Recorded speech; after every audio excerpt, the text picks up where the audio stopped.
Good morning, everyone. Our topic this morning is the rascal ego.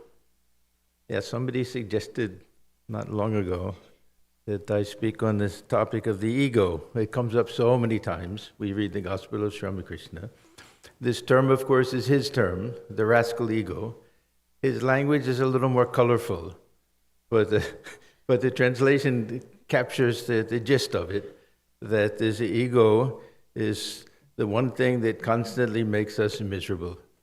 This is one of the biggest problems in life, in spiritual life, in ordinary life, that it really can be a rascal. This from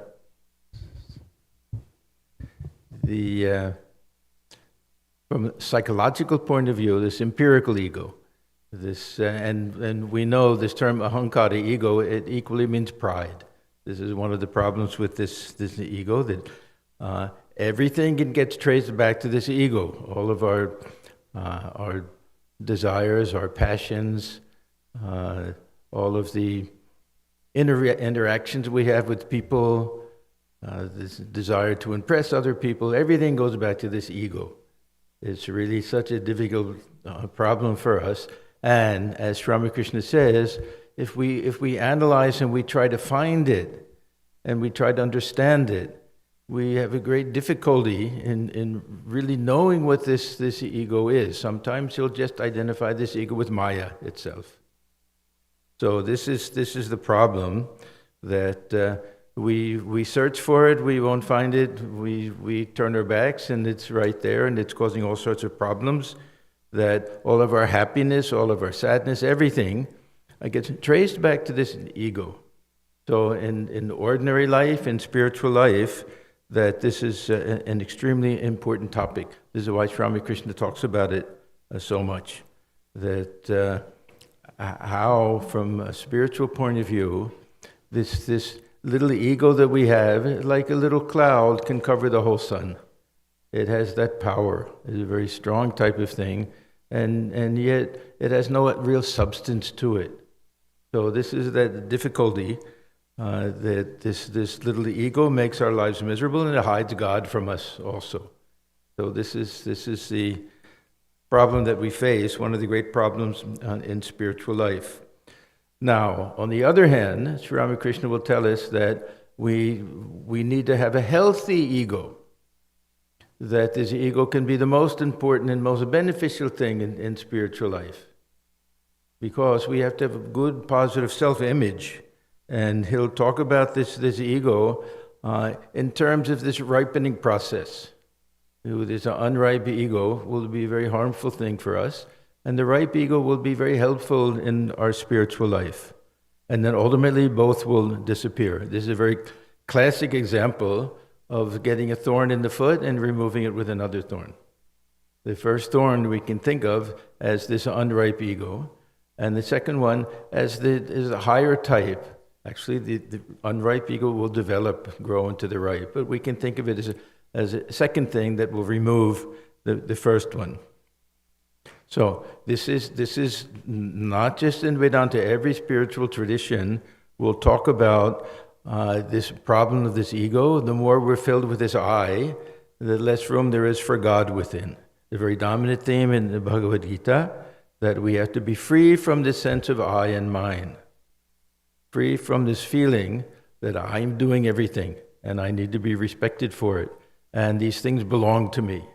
So this attachment that comes, and the sense of entitlement that comes, everything, it goes back to this sense of ego, this feeling of ego. So I want to spend a little time and to discuss what exactly do we mean. We use this term, what is this rascal ego? Why do we need to understand it? We can just accept it. Why do we need to understand it?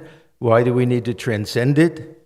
And how does this hold the key, this transcending of this ego, this key to the experience of the real nature of the self or God within? And how do we go about doing it? How do we eliminate or transform, we can say, this ego? So, what do we mean when we use this term ego? In Sanskrit, ahankara. Literally, it means that which makes this sense of I, the I maker, that which gives us this feeling of I. It's a very strange thing. If we think about it, okay, consciousness, we accept that there's consciousness. Everybody has consciousness. Why do I not identify with somebody else's? Well, how does the sense of I come? That this is me. It's a very odd thing if we think about it deeply. It's a very odd type of thing. So anyhow, this is a major question in philosophy. And then psychology will deal with this empirical ego. That means what is the nature of this individual self-image that we have. So basically we'll find this word ego means self-image. What do we think of ourselves? In philosophy, in the Sankhya philosophy, this ego is considered to be one of the constituent elements in our conscious life. So we know for this antakarana, this what we basically call the mind, we have manas, this mind that receives information and sorts things out a little bit. Then there's buddhi, which will make decisions and everything. There's chitta, which will hold things and have the sense of memory. And then ahankara, this feeling of I. It doesn't exactly fit in with the others. It's a little bit odd to me that it's considered to be kind of a structure of consciousness. And Vedanta, Upanishad, Shankaracharya, he's of two minds with regard to Sankhya. And the Upanishads also. They accept most of Sankhya philosophy, most of Sankhya cosmology and psychology. But ultimately, they'll have some big differences. To me, one of the subtle differences is this, what I'll call the Vedantic concept of ego, that something that will emerge and develop as we grow in our conscious type of life. We see in Western philosophy how many different ways there are of understanding this. One of the great Western philosophers was Immanuel Kant. He gave a very simple type of definition that this is the I know that accompanies all of our thoughts and experiences. So we don't simply say, I'm not simply talking to you, I'm aware that I'm talking to you. So it has something to do with this reflexive nature of consciousness, that we experience things and we know that we experience them. So this is how he explains this idea of ego, this ego sense that comes. From a psychological point of view, this is something that emerges at a certain stage of development in childhood. There are many great psychologists. There was one, Piaget, a French child psychologist, that he went through all the different stages of the growth of the individuality of a child, which really means how this sense of I comes. Because at a certain age, child is not aware of any self-existence. They're aware of external things a little bit, and even that, how much we don't really know, but they reach a certain stage where they start to have some sense of I, and then we know it's a tremendous thing. I want it. The children will... And a very interesting fact is that this is Piaget, she says that one of the stages in development of this ego is when we find a child starting to tell lies. Then some sense that they have a private life inside. They can think something and say something else and be aware that the other person only knows what they're hearing and not what they're thinking. So this bojjarami, this rascal ego, this troublesome thing, it starts to grow at a very young age. So something that will develop as we start to experience ourselves as the actor and agent and enjoyer, and we start to think of ourselves as a person. So the ego, a lot of it is really this personhood that we have. So we start to get this feeling that this ego is something very, very real, and from a psychological point, it's 100% real.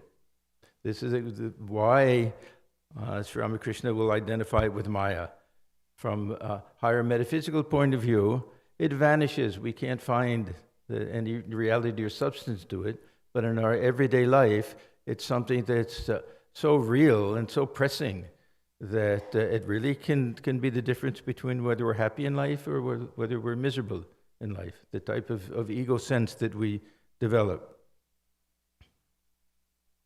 So, the Vedantic point of view will be a little different from the Sankhya point of view, that it's just something that's an inherent part of the mental makeup that we have. So according to Vedanta, first of all, we start out with only two things. We start out with awareness, the pure subject, and everything else. That's the second thing. So that means all physical objects that we have. It means all feelings that we have, all emotions that we have, all thoughts that we have are objects for consciousness. They're not conscious or part of consciousness. They appear before the screen of consciousness.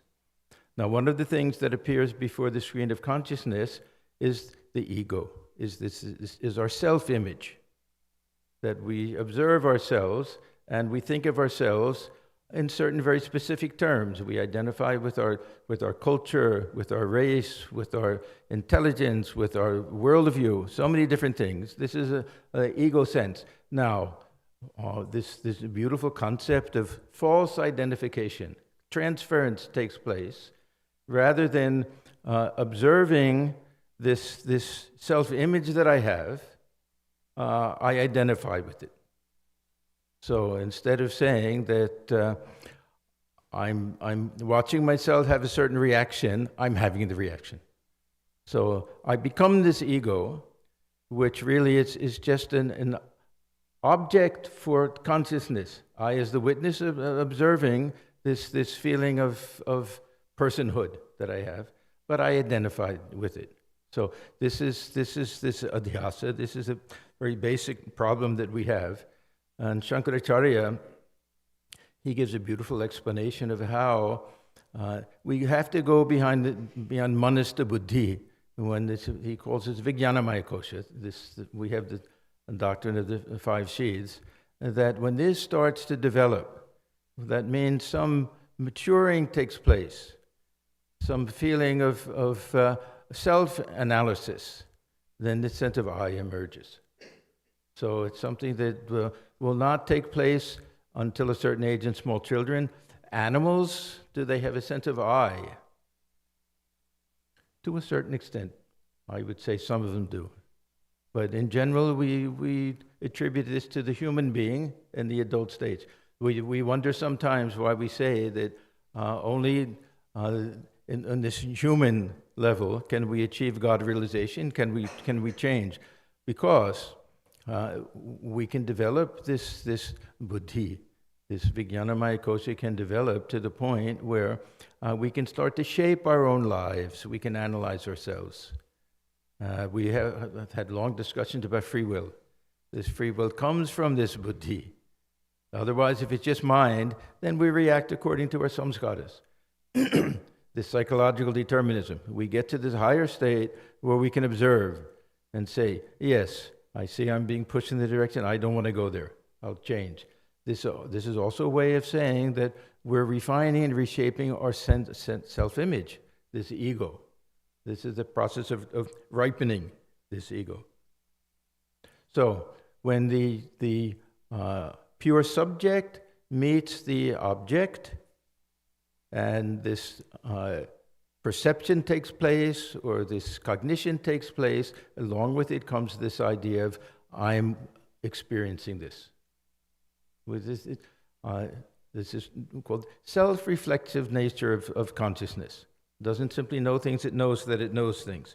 So, I'm reading a book, I know that I'm reading a book. I'm speaking in front of you, I know that I'm speaking in front of you. And what happens is that this I know, it gets transferred. So let me give an example. If I say that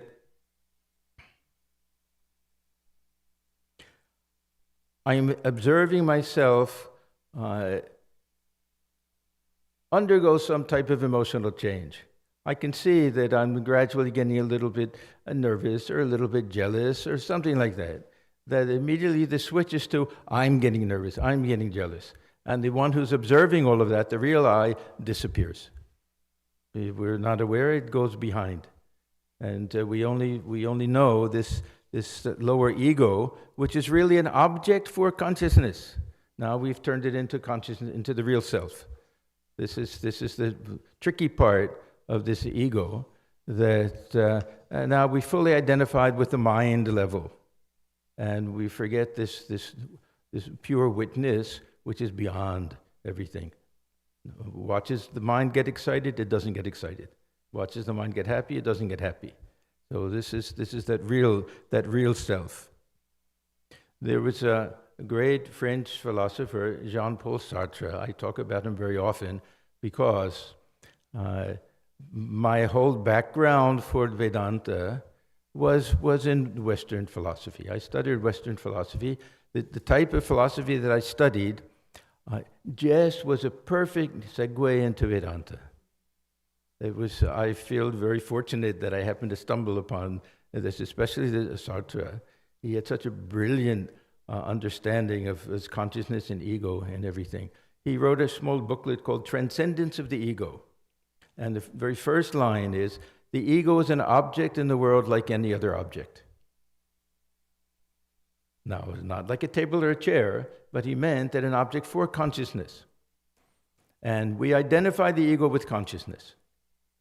This is the problem. He's trying to explain that this is just another object, another experience that comes before the screen of consciousness, that real consciousness is empty.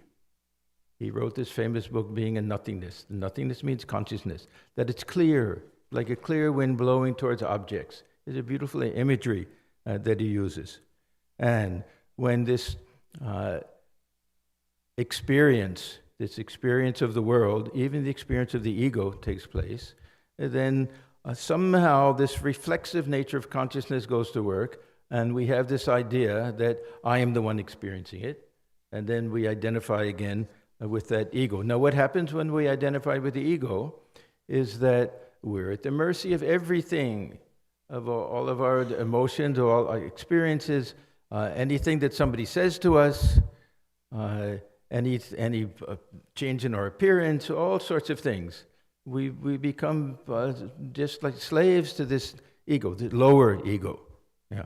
So this is the difficulty with all of this, that we falsely identify with the lower mind, and this sense of I emerges, which is tied in with the body and the mind and the senses. It's no longer this idea that I am the observer, I am the witness. That maybe there in the background, we have some sense of that. But even, say, we become a little self-conscious sometimes.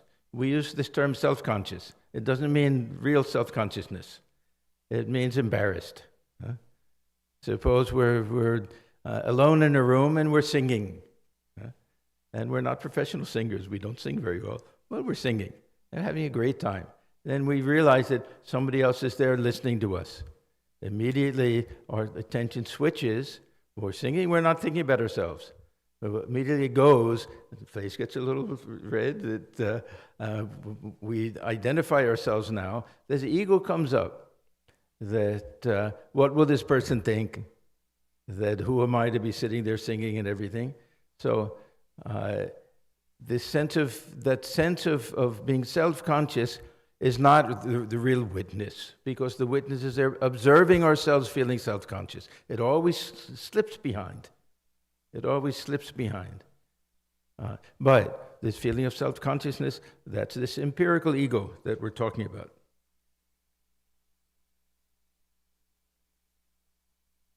So when we ask ourselves what is the nature of this ego, most of the time we're being psychologists, not from a high philosophical point of view. What we mean is that, who do I think I am? What is my sense of personhood? And so what is the conception of ourselves? What do we mean when we use the words I and mine? When I say I, what do I mean by that? When I say mine, what do I mean? These are very simple types of questions, but they'll give us some insight into the nature of our understanding of who we are.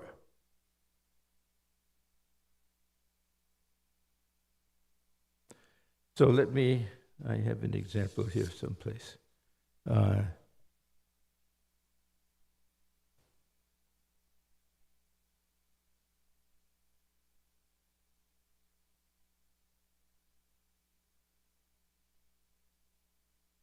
Okay, so we're trying to analyze this. We have two different ways of trying to figure out what the real nature of this ego is, this I.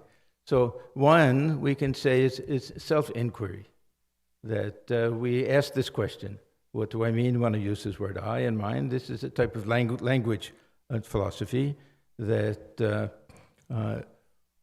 we find out when we look for this I, this ego, as some substantial type of thing, that we don't find it.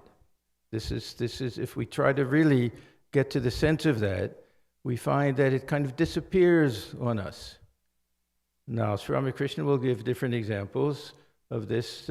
One very nice example is Ramana Maharshi, that he says, you're trying to find out what is this ego that you're talking about? And he says the ego is like an uninvited guest at a wedding, a wedding crasher. So the husband's side of the family is there, and the wife's side of the family is there, and they see that somebody comes in, and he's very loud, he's very obnoxious, he's drinking too much, he's stuffing food in his mouth and his pockets and everything. And the parents on the one side, they think he was invited by the parents on the other side. Parents on the other side think the same thing. And they look at each other and they say, no. This man immediately sees he's in big trouble and he runs out. So this Ramana Maharshi says that once this ego knows that it's been seen, it'll disappear. And this Sartre, he gives almost an identical illustration. He says this ego, it's like a very loud and boastful thief that after pulling off a big robbery, goes to the tavern and starts drinking and bragging about everything. And as soon as the constable comes, then he sneaks out the back door. But as soon as the constable leaves, he comes back in. So this is another why Sri Ramakrishna says this rascal ego is that philosophically we understand that it has no substance, it can disappear, and yet the very next minute it comes back. So we analyze it away.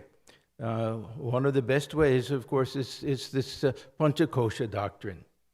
And from Sri Ramakrishna's point of view, we can call it the onion, peeling the onion doctrine.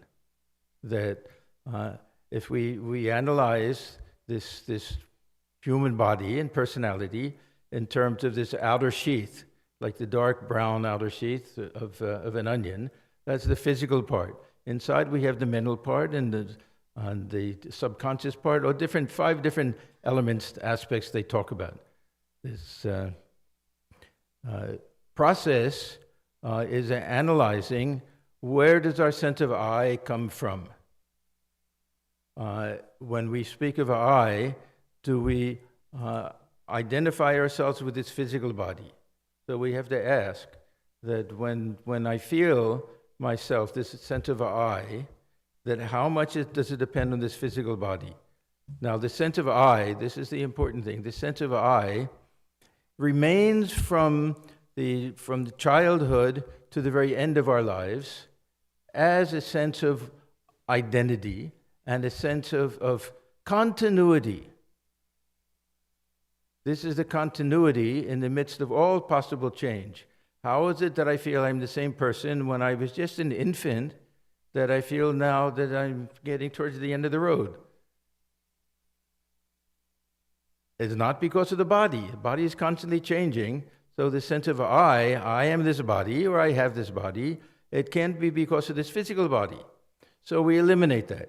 Anything that can change cannot be the real self, because we won't have that sense of unity and oneness and continuity that we have throughout a whole lifetime. No matter how much my mind changes, no matter how much my outlook on the world changes. One day I'm a complete agnostic, and the next day I'm falling at the feet of some guru someplace. Same I is the same I.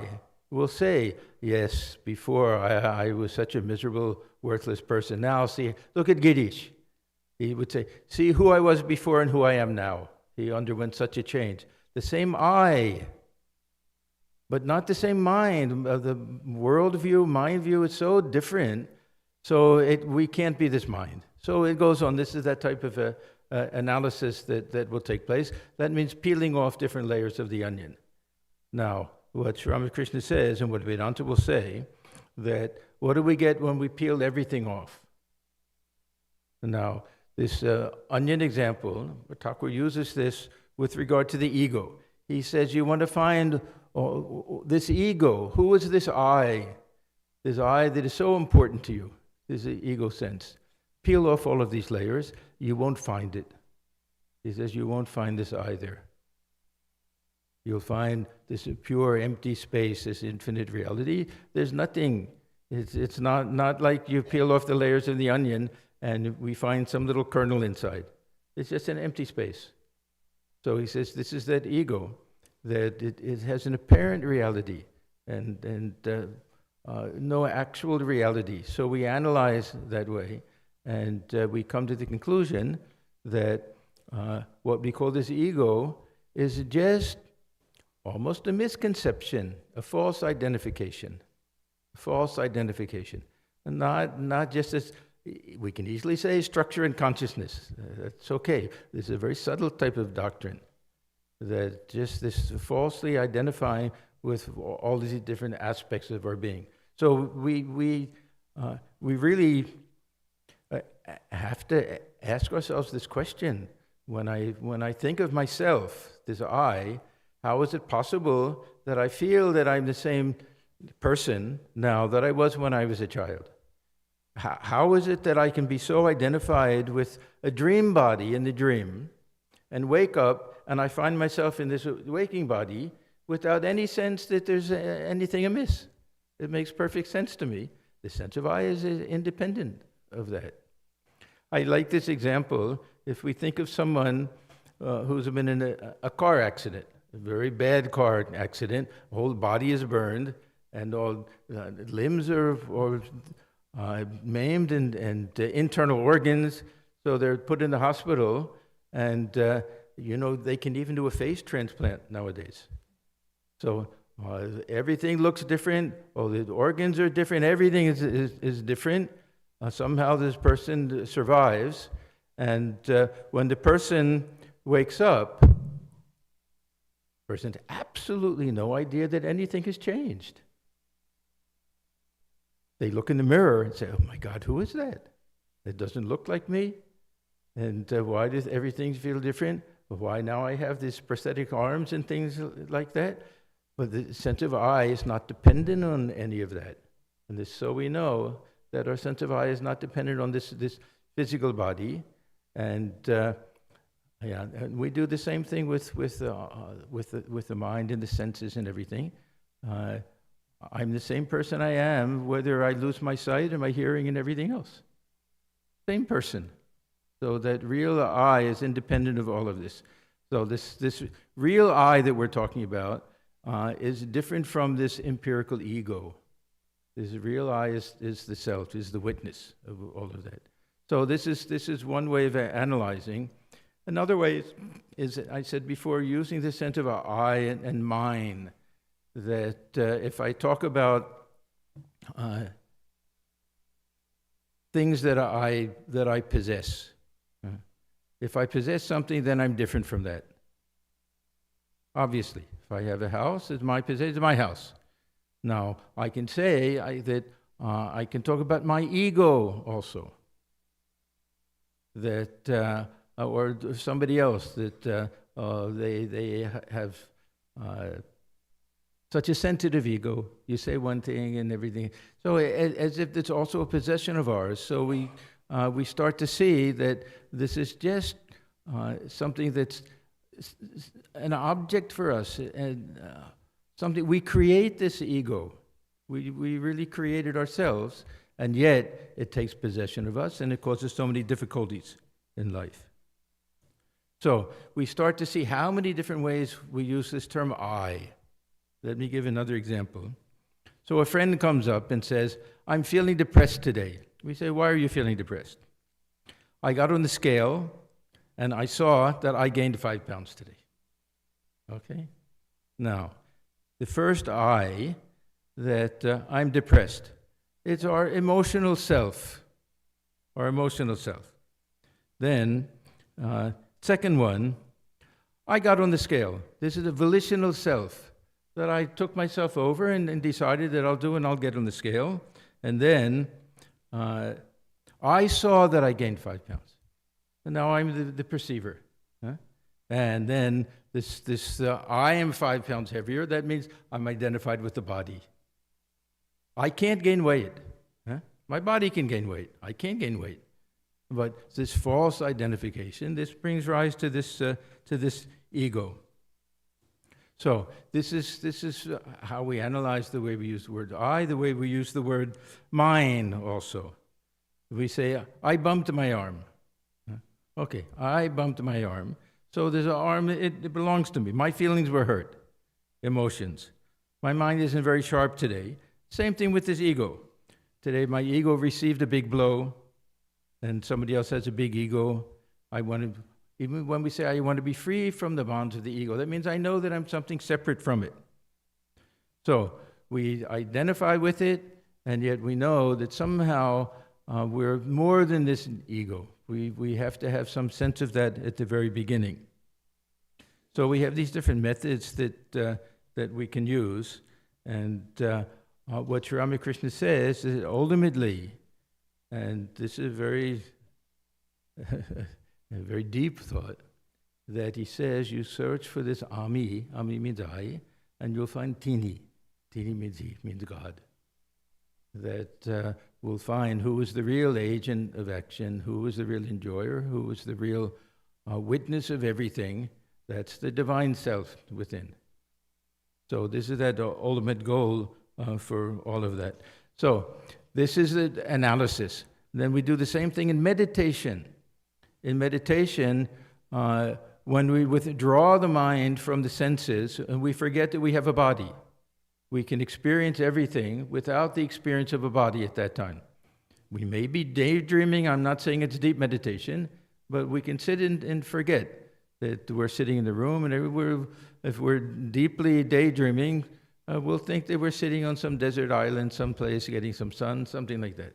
So we peel these away, and we try to not hear things that are going on outside. We try to really shut off the senses. That we try to shut off the mind, make the mind perfectly quiet. The sense of I is still there. The sense of I now is getting higher and higher and higher, no longer identified with the body, mind, and the senses. Now the sense of I that remains there is, what am I? Pure consciousness, if we can reach that stage in our meditation. So this is how we see this ordinary ego can be eliminated, but really what's happening is we're simply changing our sense of identification from this external empirical view to this the real self, to this real self that is the eternal witness and is not affected when the body is affected, doesn't die when the body dies. When the body is injured, it's not injured. When the feelings are hurt, it's not hurt. It's beyond everything. If we identify with that, just imagine that we won't be hurt if somebody says anything. That we won't be depressed. That we'll be beyond these things because I know that I'm the witness. This is, of course, for the jnani. This is the ultimate goal of that. And if we can do it in meditation, then we find that nothing remains but this I. The Swamiji's beautiful hymn of Samadhi this pure I, I am. And then he says, even that disappears in that nirvikalpa state. But we come back from that and we have that sense of ourselves that way.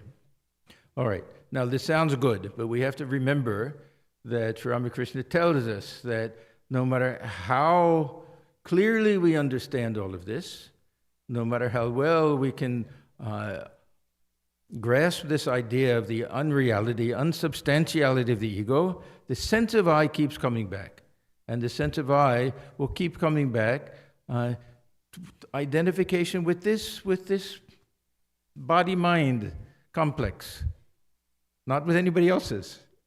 I won't confuse myself with anybody else. Somehow it all comes back here, and then we have to know how to utilize it.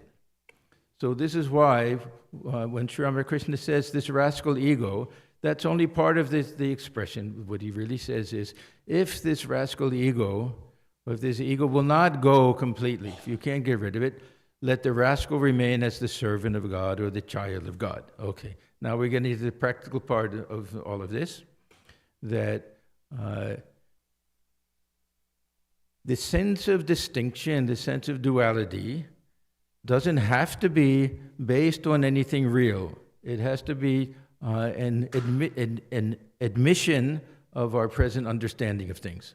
So this is how Sri Ramakrishna, he can harmonize the highest type of Advaita Vedanta with his very practical type of dualistic devotional sadhana. So he says this ego appears to give a separation, like the bamboo stick on the surface of the water. It appears to separate one side from the other. There's not much we can do about it. This ego, when we're sleeping, it's gone.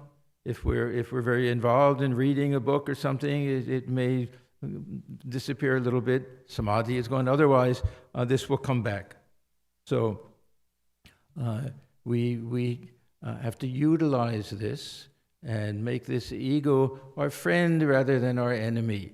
And when we read in Gita that the self or the mind is our best friend when it's under control, and our worst enemy, we can take this as this ego, as this sense of I. That if we have a good, positive self-image and tie it in with the divine. So Sri Ramakrishna, he uses this doctrine to bring in the idea of different bhavas. Bhavas are relationships.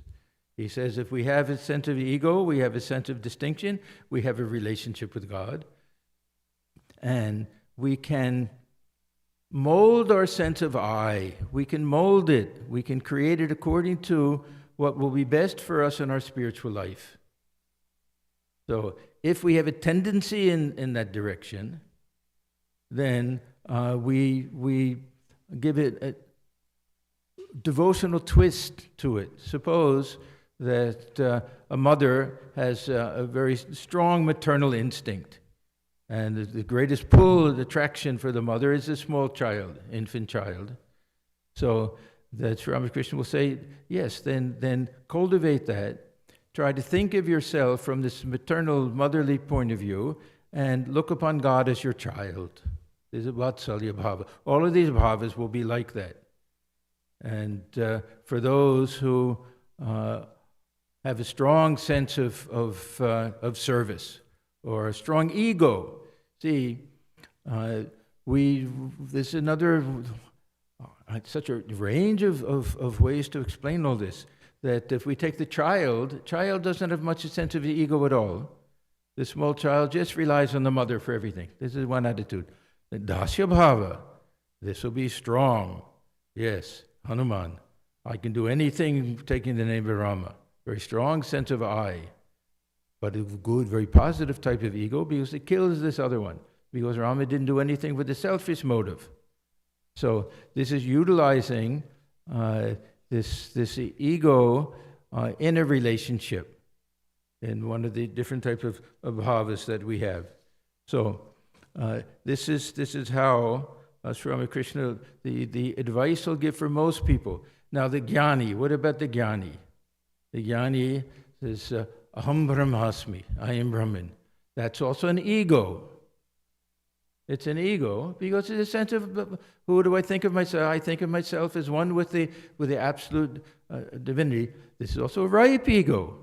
So the jnani also utilizes this idea that I want to take this sense of self and I want to make it the very highest type. So for the devotee, it'll be a relationship. For the jnani, it'll be the sense of oneness. It's still an ego, but it's not a harmful ego. It's the most helpful type of ego, because it kills this lower ego. And this is really what we're trying to do. For the devotee of God, the love of the lover for the beloved is so strong that the lover forgets himself or herself. Yeah. So this is everything is to somehow get rid of this troublesome ego, this unripe ego. So this is what Sri Ramakrishna says, that form a relationship with God. And this is the way we can somehow transcend this Maya. Now, I talked about the jnani and the bhakta. We have a very nice example. I think it was Girish Ghosh who gave this example. He said, you take Swamiji, Narendra, and his ego was so strong and vast that it was like a lion that could just burst out of its cage. Maya couldn't contain it. And you take this Nag Mahashaya, that he was like a little mosquito. He was so humble, no sense of self or any, completely humble, being so small that he could just go right through the meshes of Maya. Maya couldn't contain him, either one or the other. So this is how we have to utilize this ego. And Thakur uses that terminology, the ripe ego.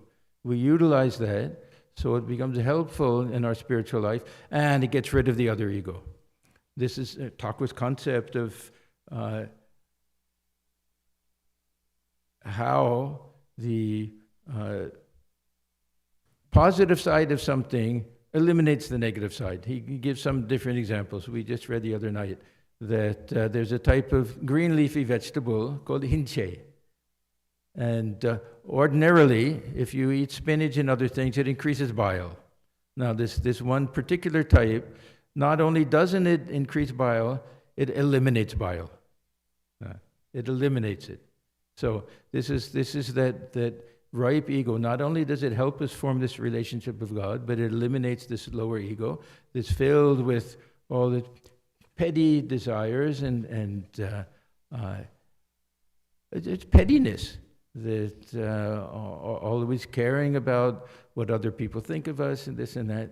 Because when we talk about self-image and we talk about false identification with his body, it's mostly because of other people. We identify with his body more because we know other people look at us as this physical body and mind, not just that. That it's more, how do other people think of me? The ego is involved with that. If there's nobody else, we don't care. What is my sense of I? Who cares? But how do other people look upon me? Then this ego really comes up. Do they like me? Do they appreciate me? Do they know how wonderful I am? So this everything is this complex type of thing. Anyhow, so we want to try to transcend that. So we have to ground this sense of I in a relationship.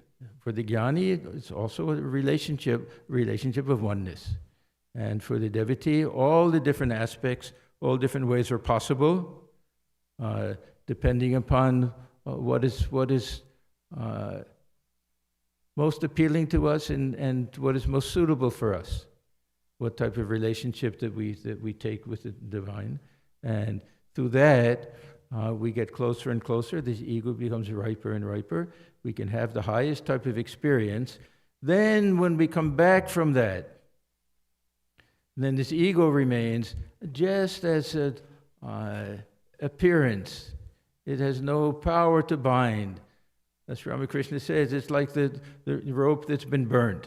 Before that, you can tie somebody up. Afterwards, it looks like it. It'll have the same ashes and everything there, but it won't bind.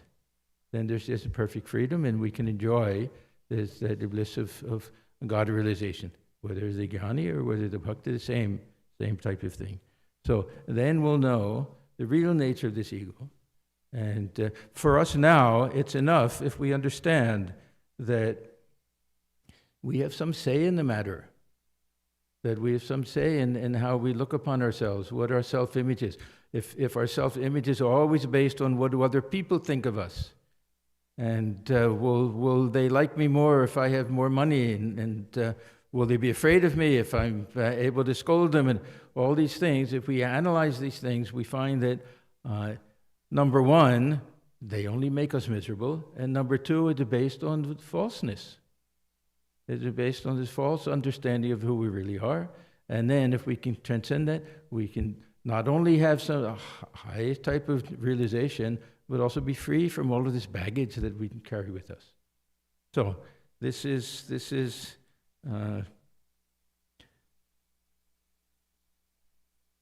my attempt to try to explain this doctrine of this rascal and ego, how it's only a rascal when it's standing in our way, but this sense of I, it has to be cultivated, it has to be enhanced, it has to be tied in with something divine, then it can take us to the highest. So we have to really be very cautious about the way we look at ourselves and try to have some higher understanding of ourselves and see the divinity in everyone else at the same time also. Okay, so let us stop here. And I think there should be, we have a question. Okay. Yeah, go ahead. Yeah. Okay.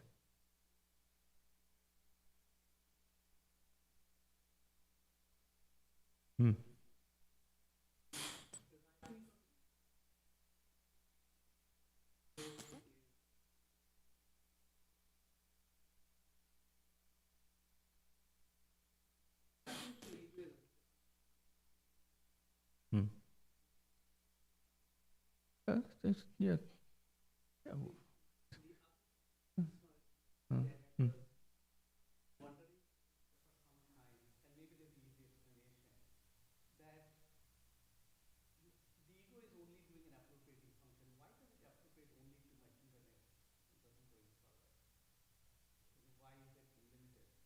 Yeah, see, if we try to analyze how this sense of I can understand, at least for me, I can understand this idea. Consciousness reflects upon itself and observes itself, the sense of I comes.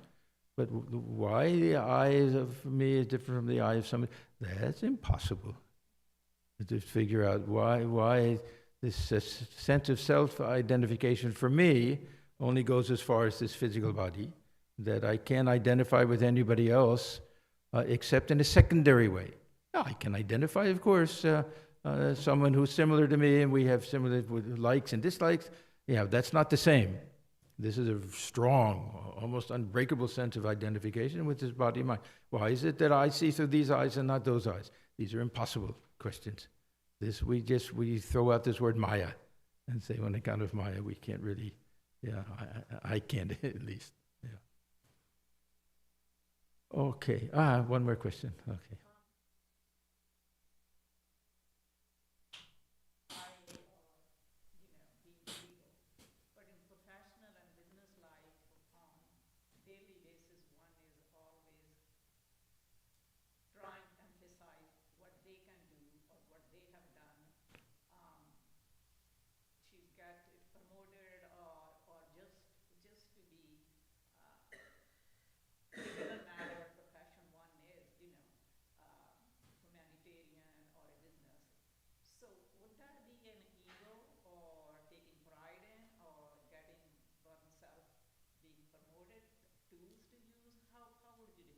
Yeah, see, if my sense of I is that I want to do everything as an offering.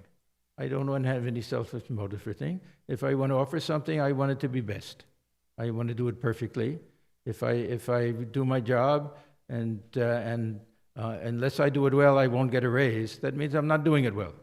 So, but I don't do it with any ulterior motive. This is the main thing. Second thing is that in the midst of all of this, I cannot forget that I'm something other than this. I'm the witness of all of this. But one key to all of this is not taking things personally. This is why this is a big problem with the ego, that anybody says something, we take it so personally. Yeah, I remember, you say you're driving in a car, and somebody's honking the horn behind you. And the first thing, how dare they honk the horn at me? Yeah, and then you have to remind yourself, oh, they don't know me. They don't know who they're honking the horn at. Why should I take it so personally? Yeah. So if we can learn not to take things personally, and we can just observe things. So in the business world, the same thing. I want to do my work very well. I want to get a promotion if it means that I can serve better.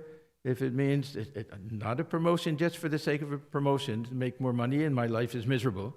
Yeah, this is all perfectly legitimate. And if I really have this idea, this dasya bhava, that I'm a servant of God, that I want to do everything as an offering, then I want to be successful.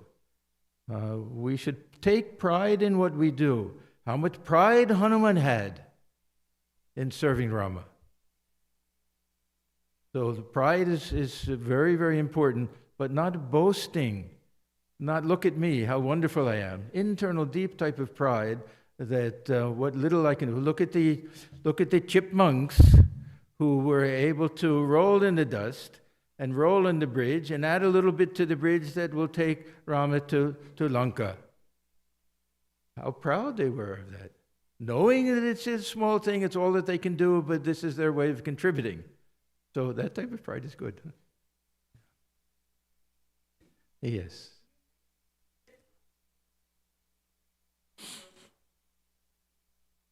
Yes.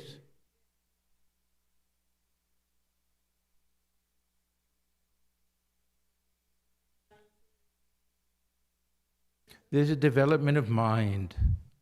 See, the mind also develops and grows like the physical body does. In the beginning, this infant won't see objects, they'll just see kind of colors, shapes and colors and things. And then as the mind develops, they'll start to be able to recognize things. And at some point, they'll be able to recognize that they're different from the things that they see. So they're all different stages of development of the mind. And that at some point, the mind develops to a certain extent where it can reflect back on itself and the sense of, I did it, I want it, that will emerge. Yeah, how it happens, we don't know. This just seems to be the way the mind works. Okay, so let's stop. Just take 5 minutes. I think there are a lot of things to think about. And most important is this establishing a relationship with God. And again, it can be through a non-dualistic way, and it can be through a devotional type of way.